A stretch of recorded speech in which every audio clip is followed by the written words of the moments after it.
Pengertian neraca pembayaran. Secara umum, neraca pembayaran didefinisikan sebagai a statistical statement that systematically summarizes, for a specific period, the economic transaction of an economy with the rest of the world. Dengan perkataan lain, neraca pembayaran merupakan suatu catatan yang sistematis mengenai transaksi ekonomi yang dilakukan oleh penduduk atau residen suatu negara dengan penduduk negara lainnya atau non-residen dalam jangka waktu tertentu.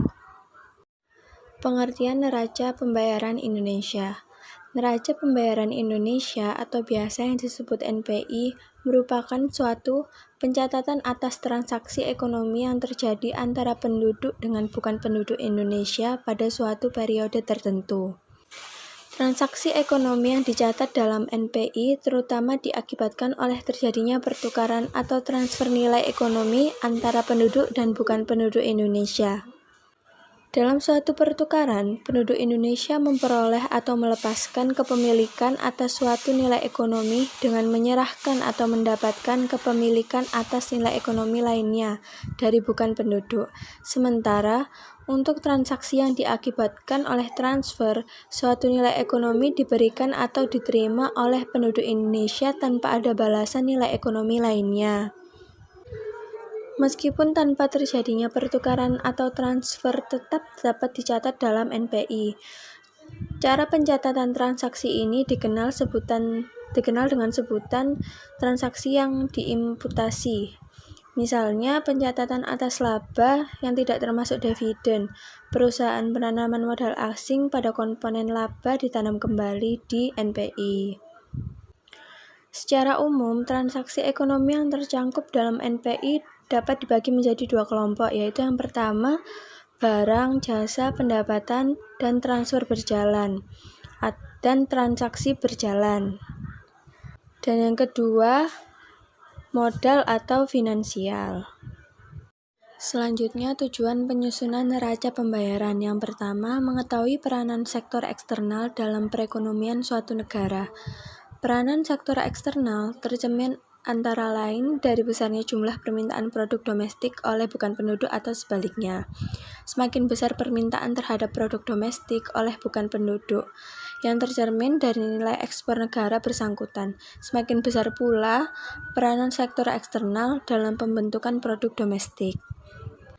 Yang kedua, mengetahui struktur ekonomi dan perdagangan suatu negara. Dengan mengamati perkembangan neraca pembayaran, dapat diketahui pola umum kegiatan perekonomian suatu negara dalam berinteraksi dengan negara lain, seperti ketergantungan sumber pendapatan nasional dari hasil ekspor produk pertanian dan ketergantungan sumber pembiayaan investasi dari negara lain. Yang ketiga, mengetahui permasalahan utang luar negeri suatu negara. Dari catatan transaksi modal dan keuangan di neraca pembayaran, dapat diketahui seberapa jauh suatu negara dapat memenuhi kewajibannya terhadap negara lain. Selanjutnya, mengetahui perubahan posisi cadangan devisa suatu negara. Bertambahnya atau berkurangnya posisi cadangan devisa terkait dengan surplus atau defisit neraca pembayaran. Apabila terjadi surplus neraca pembayaran, maka posisi cadangan devisa akan bertambah sebesar surplus tersebut. Demikian dengan sebaliknya, apabila terjadi defisit neraca pembayaran. Selanjutnya, yang terakhir dipergunakan sebagai sumber data dan informasi dalam penyusunan anggaran devisa.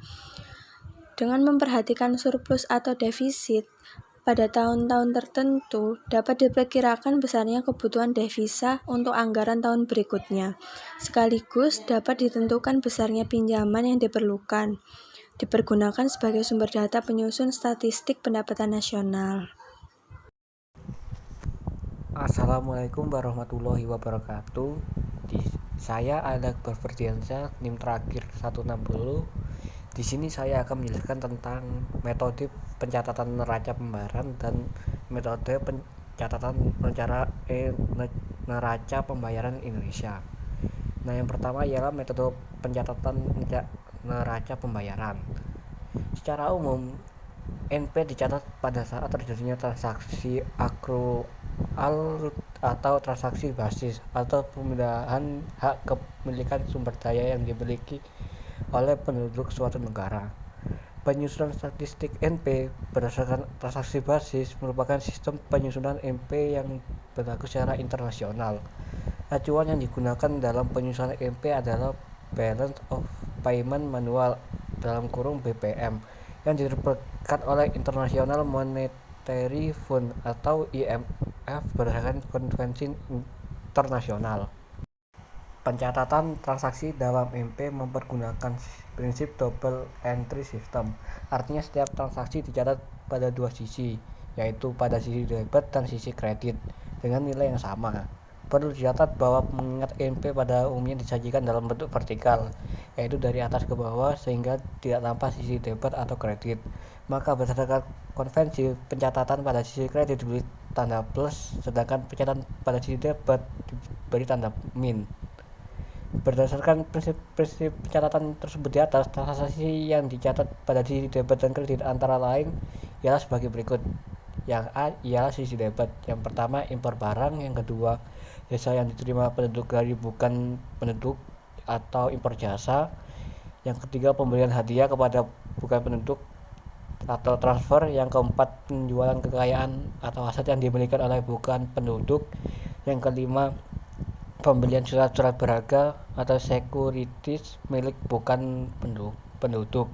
Yang keenam, penanaman modal langsung oleh penduduk di luar negeri atau direct investment abroad. Yang ketujuh, pinjaman yang diberikan kepada bukan penduduk. Yang kedelapan, pembayaran utang debt repayment kepada bukan penduduk. Yang kesembilan, pembelian emas milik bukan penduduk. Sesuai dengan sistem yang dianut, pencatatan transaksi tersebut di atas harus dibarengi dengan pencatatan di sisi kredit. Sebagai contoh, apabila impor dibiayai dengan utang, maka pencatatan debit impor dibarengi dengan pencatatan kredit atau kewajiban. Yang B, sisi kredit ialah ekspor barang. Yang pertama, ekspor barang. Yang kedua, jasa yang diberikan penduduk kepada bukan penduduk atau ekspor jasa. Yang ketiga, penerimaan hadiah dari bukan penduduk atau transfer. Yang keempat, pembelian kekayaan atau aset milik penduduk oleh bukan penduduk. Yang kelima, penjualan surat berharga milik penduduk kepada bukan penduduk.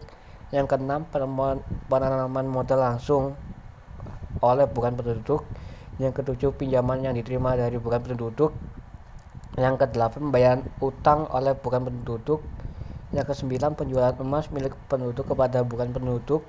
Yang ke-10, sesuai dengan sistem yang dianut, pencatatan transaksi tersebut di atas harus dibarengi dengan pencatatan di sisi debit. Sebagai contoh, apabila ekspor dibayar tunai, maka pencatatan kredit atau ekspor dibarengi dengan pencatatan debit atau pertambahan aset. Nah, yang selanjutnya ialah metode pencatatan neraca pembayaran Indonesia. Yang pertama ialah penyusunan NPI. Berdasarkan kesepakatan sampai saat ini, setiap anggota IMF termasuk Indonesia berkewajiban untuk menyusun dan menyampaikan data yang terkait dengan transaksi NP masing-masing negara. Pelaporan tersebut dilakukan setiap triwulan dan disampaikan kepada IMF dalam bentuk penyajian standar. Penyampaian perkembangan oleh masing-masing negara anggota IMF dimaksudkan selain untuk mendiseminasikan perkembangan ekonomi internasional masing-masing negara anggota, juga untuk melakukan konsolidasi transaksi internasional semua anggota IMF.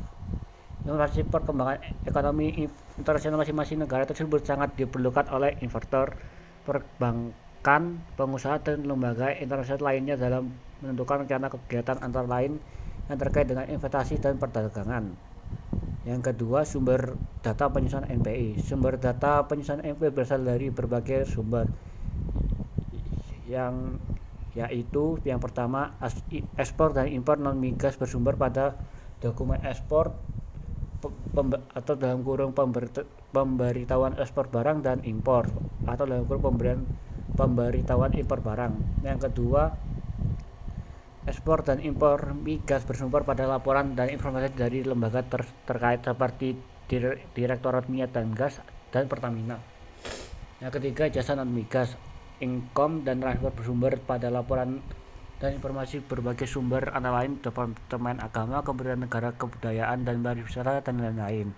Yang keempat, jasa migas bersumber pada laporan dan informasi antara lain dari Departemen Pertambangan dan Energi, Pertamina, dan perusahaan kontraktor migas. Yang kelima adalah data transaksi modal dan keuangan bersumber antara lain dari Bank Indonesia, Bappenas, Departemen Keuangan, Badan Koordinasi Penanaman Modal, Pertamina, PT Garuda, dan perbankan. Yang ketiga ialah statistik NPP.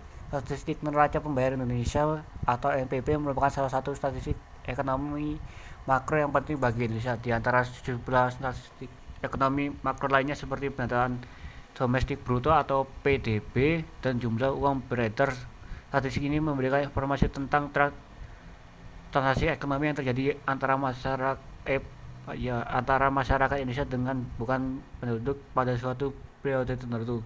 Sebagai umumnya penyusunan neraca pembayaran di negara lain. Sekian, terima kasih. Sini saya akan menjelaskan tentang pengertian pasar keuangan.